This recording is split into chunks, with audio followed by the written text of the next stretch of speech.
Bonjour, nous sommes en 2021 dans le site de l'Institut Docteur Angélique et j'en suis rendu toujours dans le commentaire de l'Écriture Sainte, l'un des 3 canaux de notre révélation.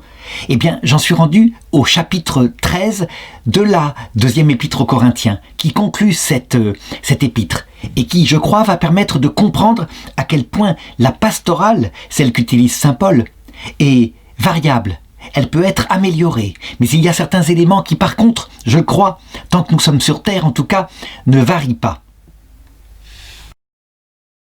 Et en effet, quand on fait de la psychologie, parce que la grâce de Dieu, elle vient s'incarner dans notre psychologie, elle ne la supprime pas, elle la transfigure. Quand on fait de la psychologie, qu'on regarde par exemple comment nous sommes quand nous sommes enfants, nous constatons que c'est universel, je ne vois pas de contre-exemple. Tous les enfants ont besoin de 2 amours complémentaires. Un amour qui donne de la tendresse, de la douceur, de la patience, et cela structure l'enfant. Mais ce n'est pas le seul amour qui est nécessaire. Un enfant qui aurait beaucoup de cette tendresse-là, et uniquement de cette tendresse-là, il se déstructurerait. Il y a besoin d'un autre amour complémentaire, un amour d'autorité, qui met des repères, qui fait grandir, qui fait que l'enfant, petit à petit, à son rythme évidemment, puisque ces 2 amours vont être complémentaires, vont former un schéma qui est de toujours, que déjà les taoïstes décrivaient, avec le yin et le yang. Eh bien, cet amour va mettre des repères, et souvent, il faut le reconnaître, il est plus assumé par le père, quoique c'est interchangeable, la mère peut aussi le faire. Lorsque nous grandissons, que nous sommes à l'école, nous constatons la même chose. Les professeurs que nous n'aimons pas sont ceux qui sont trop durs, qui exercent une autorité de fer, sans aucun amour pour leurs élèves. Ils veulent, en fait, que la classe soit simplement silencieuse. À l'inverse, le professeur qui n'est que tendresse, amour, attention aux élèves, et qui du coup n'a absolument aucune autorité. Nous ne le détestons pas, mais certes, nous avons un certain mépris parce qu'il n'avance pas dans la matière, il ne fait pas son travail. Par contre, le professeur qui allie, pareil, l'amour des élèves et la discipline suffisante pour faire avancer sa matière, donc une fermeté qui fait que quand il a parlé, on ne bronche pas, ce sont les professeurs qui souvent nous ont le plus marqués. Eh bien, en ce qui concerne la grâce, c'est pareil. Il y a l'amour de Dieu qui va se réaliser par la douceur, et c'est la chose la plus importante, je pense. C'est pourquoi Jésus dit, ou Jean-Baptiste dit à propos de Jésus, Jean-Baptiste qui a été un homme de vérité, capable de dire avec une très grande dureté aux pharisiens leurs péchés, il dit, il faut qu'ils grandissent et que je diminue. Et Jésus, ce qui va grandir en lui, dans sa prédication, c'est justement l'apparition de la douceur de Dieu, qui va se manifester à son sommet à la croix, où douceur, humilité, amour vont se mêler ensemble. Évidemment, s'il n'y a que la douceur et qu'on oublie la nécessité de la vérité et de l'autorité, tout cela se dégrade, tout cela finit par noyer, on ne sait plus où est le bien et le mal. Eh bien, dans la grâce, c'est pareil, et on le voit par exemple dans les apparitions de la Vierge, qui sont, par exemple à la Salette, des apparitions que l'Église reconnaît, qui certes n'apportent rien à la foi, mais où on voit s'exercer la pastorale de Dieu. Quand la Vierge Marie dit « Je ne peux plus retenir le bras de mon fils », vous faites tellement de péchés que le bras va s'abattre sur vous, pour indiquer une sévère punition. Eh bien, le ciel semble s'être partagé, afin que nous grandissions vers la vie éternelle, ces 2 pôles.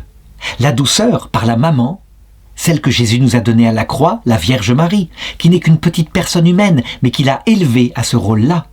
Et puis la sévérité quand il le faut, mais aussi les repères par Jésus-Christ.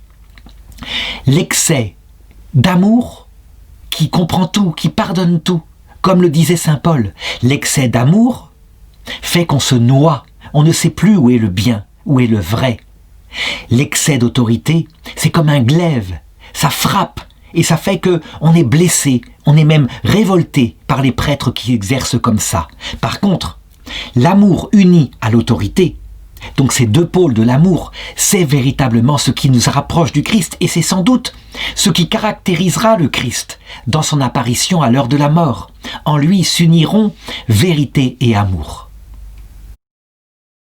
Et donc, eh bien, c'est ce qu'à travers cet épître, saint Paul nous a montré qu'il exerçait lui-même, capable de grande douceur, d'admiration, je dirais de valorisation des Corinthiens, quand ils se comportent bien, avec leur générosité manifeste, leur capacité de donner pour les églises de Macédoine qui sont très pauvres. Et puis, quand ils constatent des péchés, comme par exemple la médisance, voire la luxure, des fautes qui viennent de la chair, capables d'une très grande sévérité, et pas seulement en mots comme il le fait dans ses lettres. Il le dit, quand je viendrai, j'appliquerai la même chose que j'ai dite dans mes lettres. Et donc, au chapitre 13, verset 1, il commence. C'est la 3e fois que je vais me rendre chez vous. Toute affaire se décidera sur la parole de 2 ou 3 témoins. Voilà. Ça veut dire que, manifestement, il aura à juger. Il y a eu des choses qui lui sont parvenues aux oreilles, des choses mauvaises, et donc il fera comme ça. Je voudrais m'arrêter d'abord sur cette question des 2 ou 3 témoins qui permettent de juger. En fait, c'est une loi de Moïse.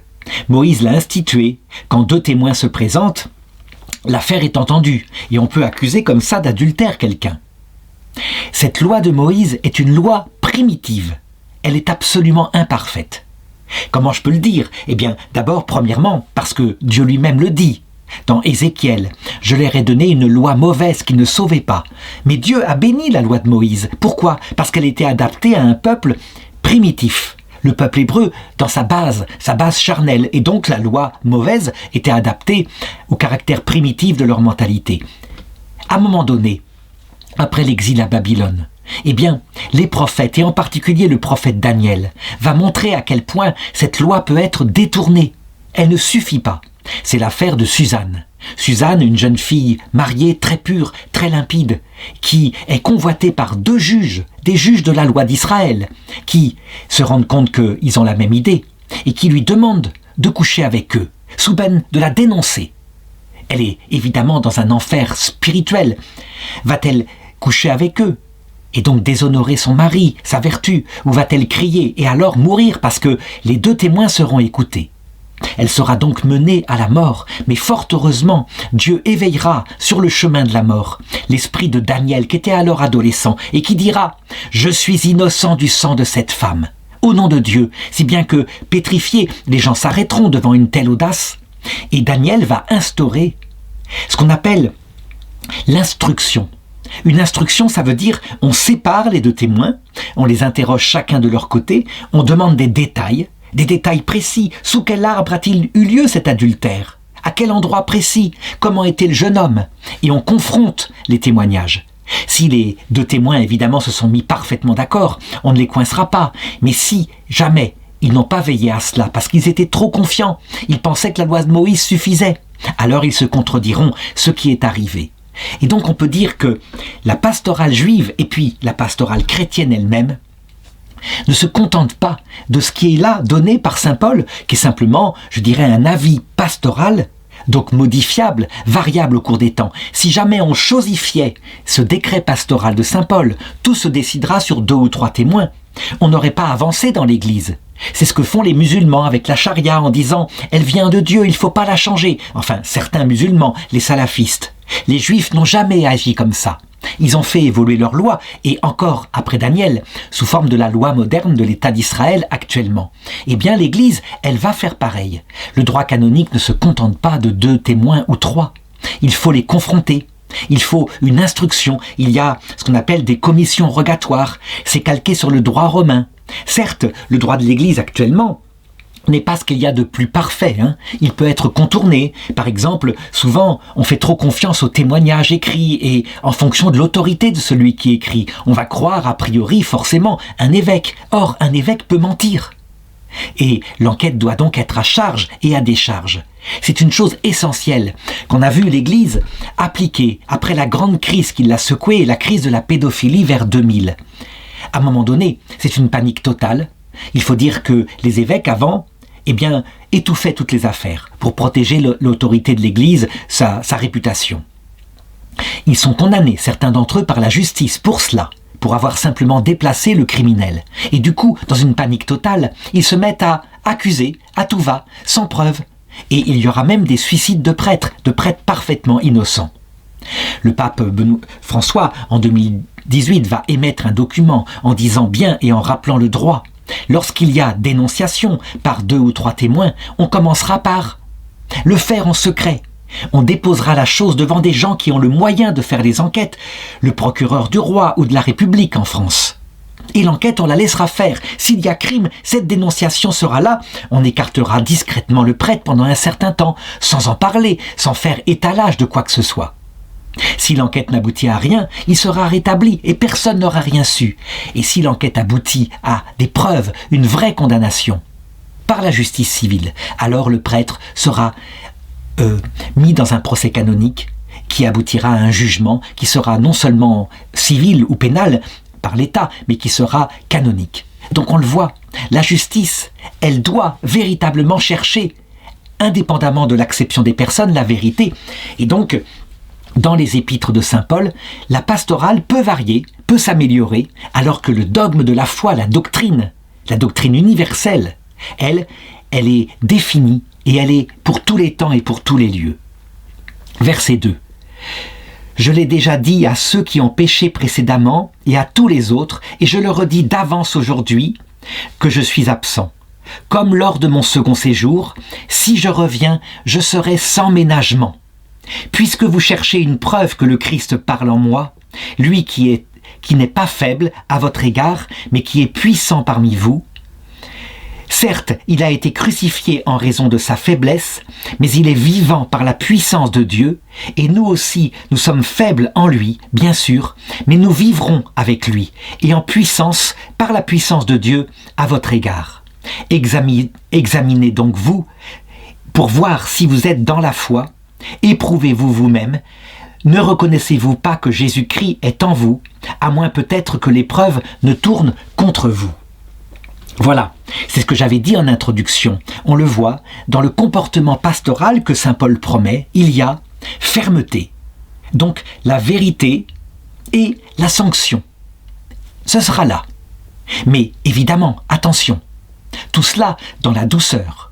Ça veut dire que lui-même est faible et il prend modèle sur le Christ qui, à la croix, ne s'est pas défendu, a fermé la bouche. Ça veut dire que le sommet qui permet de modérer la vérité et aussi dans sa dureté, la vérité dans sa dureté, mais aussi la sanction, c'est la douceur, la miséricorde. Comme je l'ai dit tout à l'heure, dans l'exercice de la grâce et de la pastorale d'un évêque, il y a donc ces deux pôles qui vont s'exercer sur nous. Alors certains diront, nous ne sommes pas des enfants. Pourquoi appliquer les mêmes choses que pour les enfants? Eh bien, nous nous trompons. Nous sommes des enfants en ce qui concerne la vie éternelle. Nous croyons, et c'est souvent plus fort que nous croyons par notre chair que ce qui compte, c'est la vie terrestre. Donc, par rapport au bien éternel, nous sommes comme des enfants, et l'évêque doit être celui qui nous perfectionne. Donc, comme on le ferait quand on est un papa envers son petit enfant qui croit que l'essentiel de sa vie, c'est d'avoir des bonbons, alors que l'essentiel de sa vie, c'est de devenir un adulte, d'être un adulte responsable avec un bon métier, qui pourra ainsi être le père d'une famille ou la mère d'une famille. Eh bien, le père met les sanctions, mais aussi la douceur, les explications qu'il faut. C'est la même chose dans l'exercice de l'autorité apostolique. Voilà ce que je voulais dire dans cette introduction. Saint Paul, comme pasteur de l'église de Corinthe, il a donc une connaissance profonde de la nature humaine. Il a très vite compris que l'évangile transfigure la vie des gens, mais que le vieil homme est toujours là, que les conséquences du péché originel n'ont pas été enlevées, et donc que l'évêque, qui est là pour perfectionner, doit non seulement enseigner, ce que fait saint Paul à travers son épître, mais il doit aussi être un pasteur de terrain qui agit avec douceur et force dans l'équilibre et comme il le faut. Je ne peux m'empêcher de remettre ici le schéma du yin et yang qui montre, je pense, de manière universelle, ça vient du taoïsme, une religion très ancienne, mais je pense que c'est le meilleur schéma pour illustrer cette collaboration entre autorité et douceur, entre ces deux amours, avec, on le verra, dans l'autorité, toujours un point de féminité, ça veut dire de douceur. Et dans la douceur, qui est représentée en noir sur le schéma, un point de blanc, ça veut dire un point d'autorité. Et c'est comme ça. Si une maman n'est que douceur et n'a que zéro autorité, l'enfant va l'écraser. Si le papa n'est qu'autorité et fermeté, les enfants auront peur de lui. Non, c'est un mixte, un équilibre interchangeable même par moment. Verset 5. Examinez-vous vous-même pour voir si vous êtes dans la foi. Éprouvez-vous vous-même. Ne reconnaissez-vous pas que Jésus-Christ est en vous, à moins peut-être que l'épreuve ne tourne contre vous. Ce que rappelle saint Paul tout de même, c'est que l'autorité de l'évêque, certes, elle peut jouer et mettre les sanctions qu'il faut avec douceur, mais il y a quelque chose de plus fort pour s'éduquer soi-même dans le Christ. C'est sa propre intelligence d'adulte. Et c'est valable aussi pour un adolescent. Un adolescent qui, par exemple, dans son enfance aurait développé certains vices, peut très bien décider de modérer ses vices par sa liberté. Et donc, quand saint Paul dit « Observez-vous vous-même, reconnaissez, regardez si vous êtes dans la foi, mais aussi dans la charité, dans l'absence de péché », il fait appel à la responsabilité des chrétiens. Fondés sur la grâce, nous avons en effet une liberté. L'Église catholique et orthodoxe sont tout à fait opposées à la doctrine de Jean Calvin qui dit que notre liberté n'existe pas. La grâce sanctifiante permet véritablement une collaboration, quand elle est là, attirée par le Christ, une collaboration dans la croissance de notre charité pour Dieu. Verset 7. Nous prions Dieu pour que vous ne fassiez aucun mal. Notre désir n'est pas de paraître l'emporter dans l'épreuve, mais de vous faire le bien et de vous faire voir le bien et de succomber ainsi dans l'épreuve.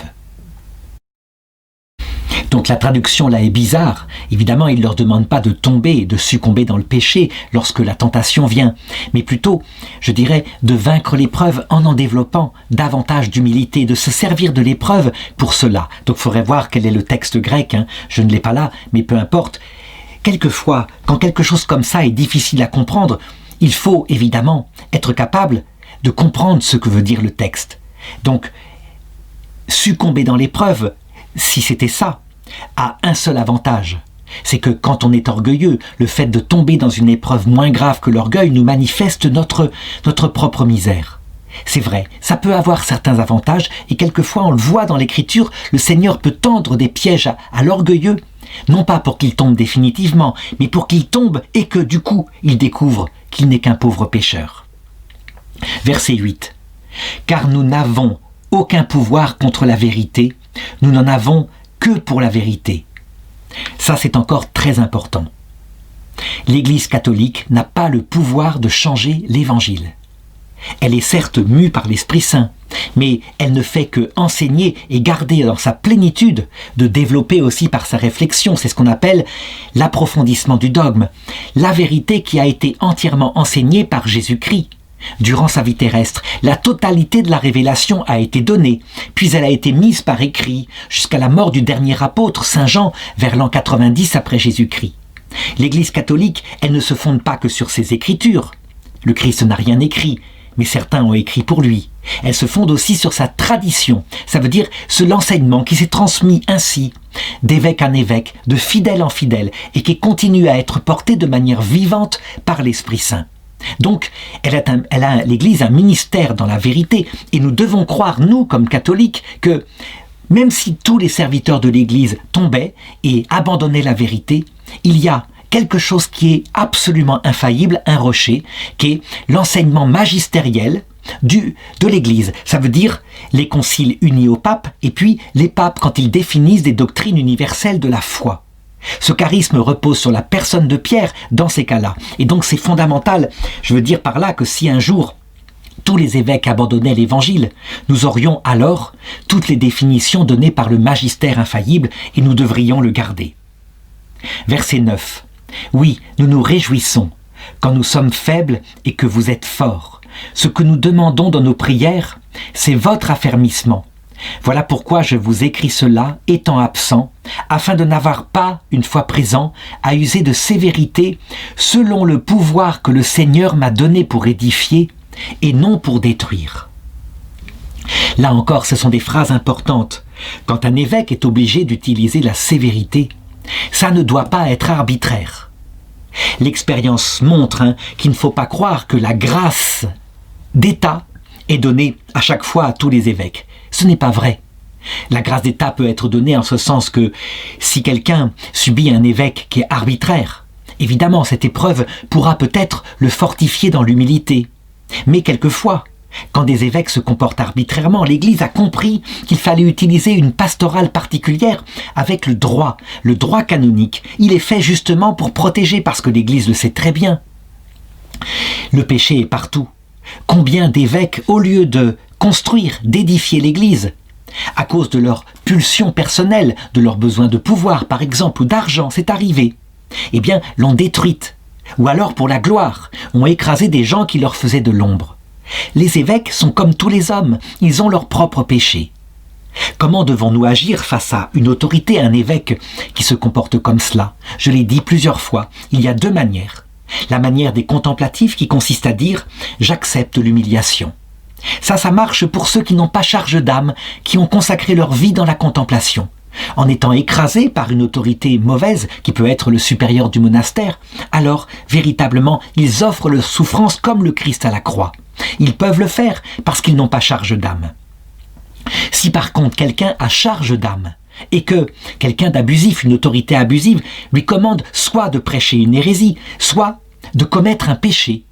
Prenons des exemples fameux, par exemple des archevêques qui demandaient à des évêques d'Orient de prêcher l'arianisme. Ça veut dire que le Christ n'était qu'un homme. Jamais, jamais un prêtre ne doit obéir à une telle injonction. Il obéit d'abord à l'Église, quitte à perdre son sacerdoce, par un décret canonique, une excommunication de cet évêque. Alors, il part vers les évêques fidèles. Et c'est là qu'il peut être rattrapé.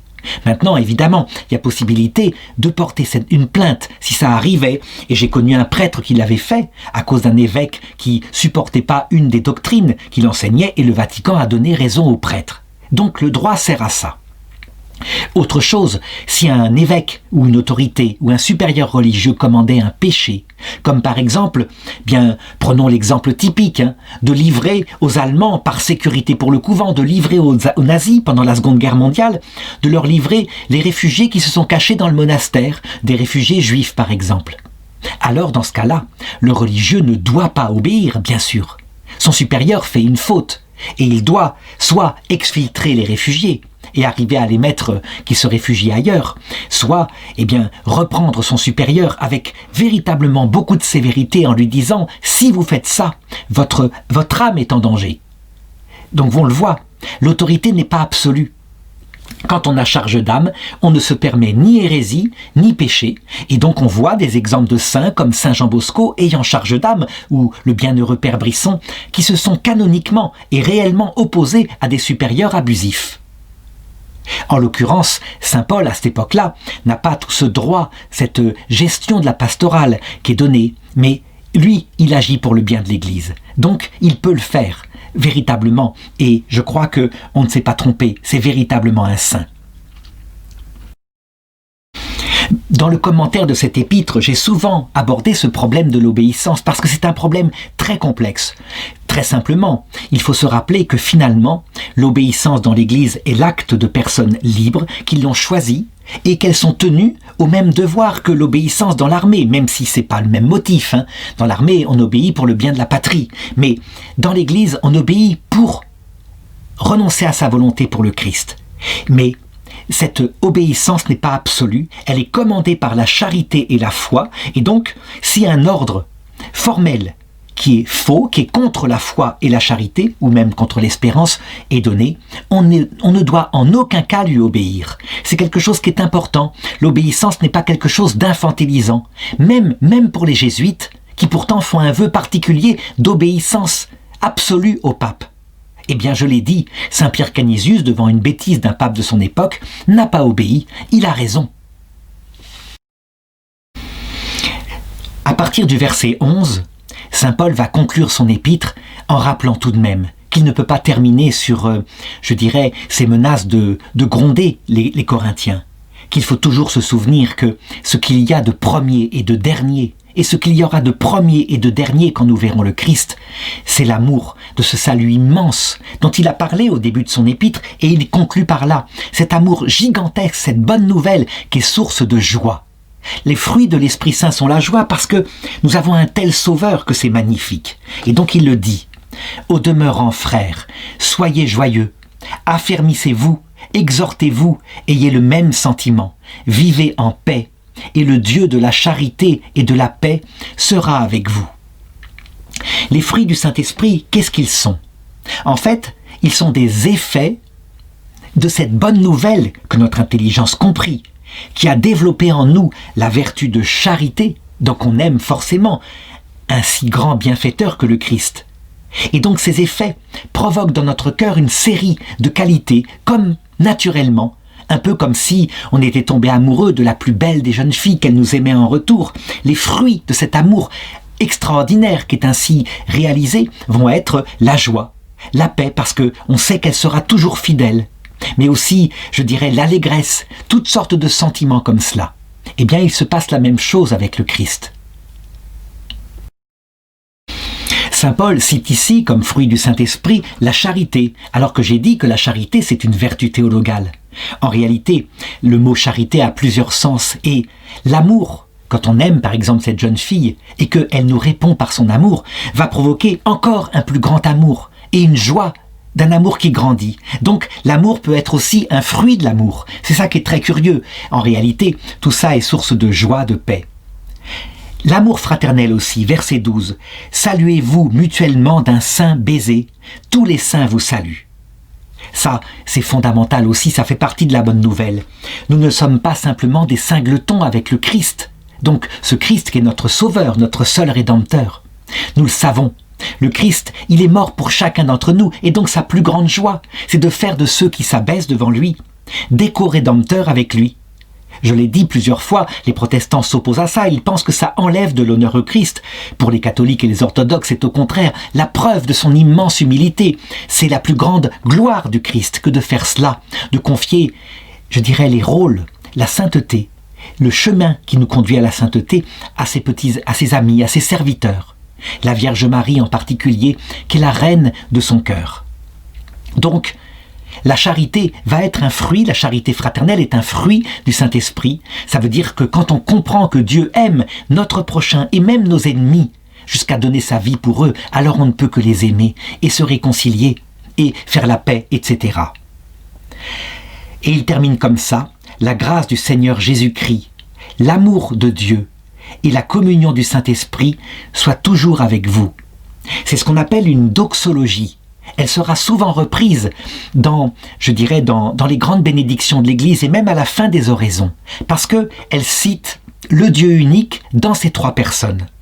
La grâce du Seigneur Jésus-Christ, pourquoi? Parce que c'est lui qui, par sa mort, a tout réalisé et nous a donné cette grâce dont je parlais tout de suite. L'amour de Dieu le Père, parce que, évidemment, c'est le Père qui l'a envoyé. Le Fils le dit, « Je n'ai fait que révéler mon Père. Qui m'a vu a vu le Père. » Ce qu'a fait Jésus-Christ à la croix en mourant pour nous. Le Père, évidemment, qui est un avec lui, l'a fait aussi. Même si le Père ne s'est pas incarné. Mais il faut comprendre, ils sont un seul Dieu. Quant à la communion du Saint-Esprit, c'est parce que le Saint-Esprit, dans la Trinité, c'est l'amour entre le Père et le Fils. Et donc, tout ce qui provoque l'amour de Dieu, mais aussi l'amour du prochain, on peut l'attribuer par attribution au Saint-Esprit. En réalité, ça vient à égalité du Père, du Fils et du Saint-Esprit, mais cette attribution permet de comprendre que les personnes ont chacune dans la Trinité une procession différente, spécifique.